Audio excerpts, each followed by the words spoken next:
दिखने में कितनी अजीब सी है, लेकिन मैं जानती हूँ हम सब में सबसे अच्छी शादी तो तेरी ही होगी। तेरे पापा अमीर जो हैं। और बता नहीं सकते यार, दहेज तो हर कोई देता है, ये क्या ज्यादा ले जाएगी अपने पति के लिए? अरे बड़े शहर में कोठी है इसके पापा की।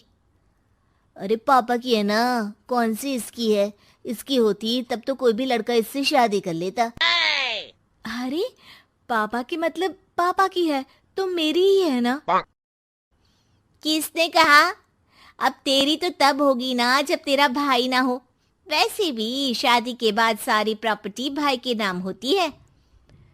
सृष्टि समझ जाती है कि उसे किसी भी हालत में माँ बाप की सारी प्रॉपर्टी को अपने नाम करना है, लेकिन कैसे? एक दिन सृष्टि का भाई शीनू कहता है, बहन क्या कर रही है? तुझसे एक बात करनी है। अरे हाँ हाँ करना, मैं तो तेरी बहन हूँ। बहन मेरी लाइफ में ना एक लड़की है, बहुत अच्छी है। मैं सोच रहा हूँ माँ और पापा से बात करूँ शादी के लिए। सृष्टि को समझ में आ जाता है कि भाई की शादी होते ही भाभी उसे एक दिन भी घर में बर्दाश्त नहीं करेगी। क्या बात है भाई, बताना कौन है वो? यार वो बहुत अच्छी लड़की है, पढ़ी लिखी है, मेरे साथ जॉब भी करती है। बस एक प्रॉब्लम है। हाँ प्रॉब्लम? क्या प्रॉब्लम है भाई? यार वो शादीशुदा है, लेकिन उसके पति ने उसे सिर्फ इसलिए छोड़ दिया क्योंकि उसके माँ बाप दहेज नहीं दे पाए। सृष्टि ये सुनकर न जाने क्यों खुश हो जाती है। अरे भाई तो क्या हुआ, लड़की तुझे तो पसंद है ना? शीनू को लगता है कि बहन उसे समझ रही है। वो इस बात से अनजान होता है कि उसकी बहन की मंशा पूरा घर हड़पने की है। सृष्टि अपनी माँ से कहती है, मम्मी मुझे तो बहुत चिंता है, पता है शीनू क्या कर रहा है? अरे क्या कर रहा है, वो तो काम पर जाता है और वापस घर आता है। नहीं ना माँ, वो यही तो नहीं कर रहा, बाकी सब कर रहा है।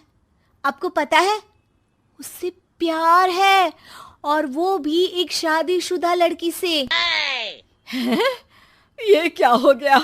मैं सोसाइटी में क्या मुंह दिखाऊंगी? अरे तेरे पापा तो यही कहेंगे कि मैंने ही उसे बिगाड़ दिया है। माँ देखो, मेरी बात मानो, पापा पर भी विश्वास करने की जरूरत नहीं है। अब आप ही बताओ, पापा इतनी देर घर के बाहर रहते हैं क्यों, बोलो? अरे बेटा वो तो नौकरी करते हैं ना। तू बहुत भोली है माँ। पापा का ऑफिस तो 7 बजे खत्म हो जाता है, लेकिन देखो कितनी देर से आते हैं। अरे नहीं नहीं बेटा, ऐसी कोई बात नहीं है। सृष्टि माँ को एक औरत से बात करते पिता की फोटो दिखाती है। देखो माँ, कैसे हैं पापा? मैं ना कहती थी कि पापा सही नहीं है। मैं तेरे पापा से बात करूंगी, दे फोटो मुझे। ओ माँ, वो तो डिलीट हो गई। लेकिन चल, तूने तो देख लिया ना, पापा से बाद में बात कर लेना। और हाँ, मेरा नाम बिल्कुल मत लेना, हाँ माँ। अब क्या था, सृष्टि के माँ और पिता के बीच झगड़ा होना शुरू हो जाता है। सृष्टि के मन में क्या चल रहा था कोई नहीं जानता था। एक दिन, माँ सृष्टि के लिए एक लड़का देखा है, वो लोग शाम को उसे देखने आने वाले हैं। और हाँ माँ, एक खुशखबरी, मैं और पापा मिलकर एक नया बिजनेस ट्राई कर रहे हैं। शाम को लड़का आता है, सांवले रंग का। सृष्टि को तो बिल्कुल भी पसंद नहीं आता। लड़की की माँ कहती है, लड़की का चेहरा तो कोई खास नहीं, लेकिन अगर मेरे बेटे को आप लोग सेटल कर दें तो मैं उसकी शादी आपकी बेटी से करवा दूं। सृष्टि को लड़का बिल्कुल पसंद नहीं था। उसे भाई पर गुस्सा आ जाता है। लड़के वालों के जाने के बाद कहती है, माँ देखा, शीनू मेरे लिए कैसा लड़का लेकर आया, न दिखाने लायक न सुनने लायक, सेटल भी नहीं, वो भी हम करे। अरे माँ मैं जानती हूँ ये मेरी शादी किसी भी घर में क्यों करवाना चाहता है। अरे कैसी बात कर रही है बहन, तूने तो देखा ना, लड़के को मैंने ही मना कर दिया तुझसे शादी के लिए। जिसने लड़का बताया था उसने उसकी बहुत तारीफ की थी। बात आई गई हो जाती है, लेकिन सृष्टि का मन शांत नहीं होता। क्या करूं, कुछ समझ में नहीं आ रहा। मेरी शादी हो गई तो ये लोग पूरी प्रॉपर्टी शीनू के नाम कर देंगे, मेरे हाथ तो कुछ लगेगा ही नहीं। तभी सृष्टि को आइडिया आता है। वो किसी वकील को फोन करती है।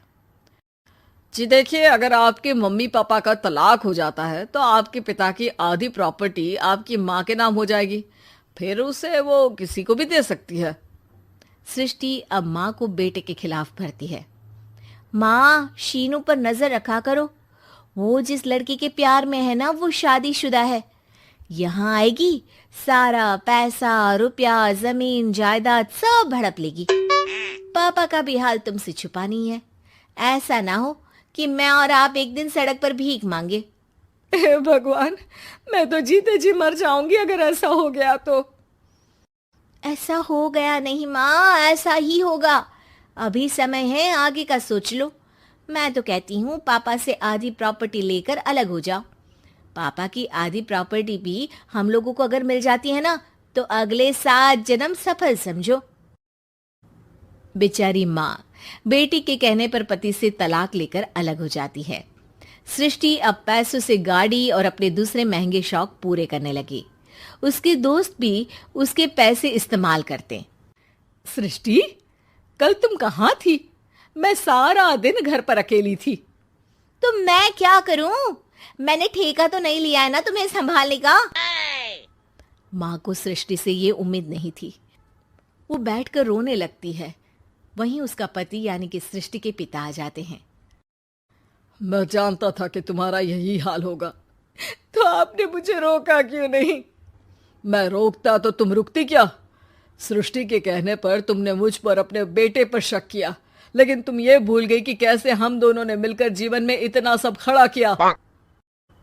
माँ पति के गले लग जाती है। मुझे माफ कर दीजिए, मैंने आपकी कमाई का एक बड़ा हिस्सा गवा दिया। कोई बात नहीं, तुम साथ हो तो मैं ऐसी 7 प्रॉपर्टी खड़ी कर दूंगा। तभी वहां सृष्टि आ जाती है रोते हुए।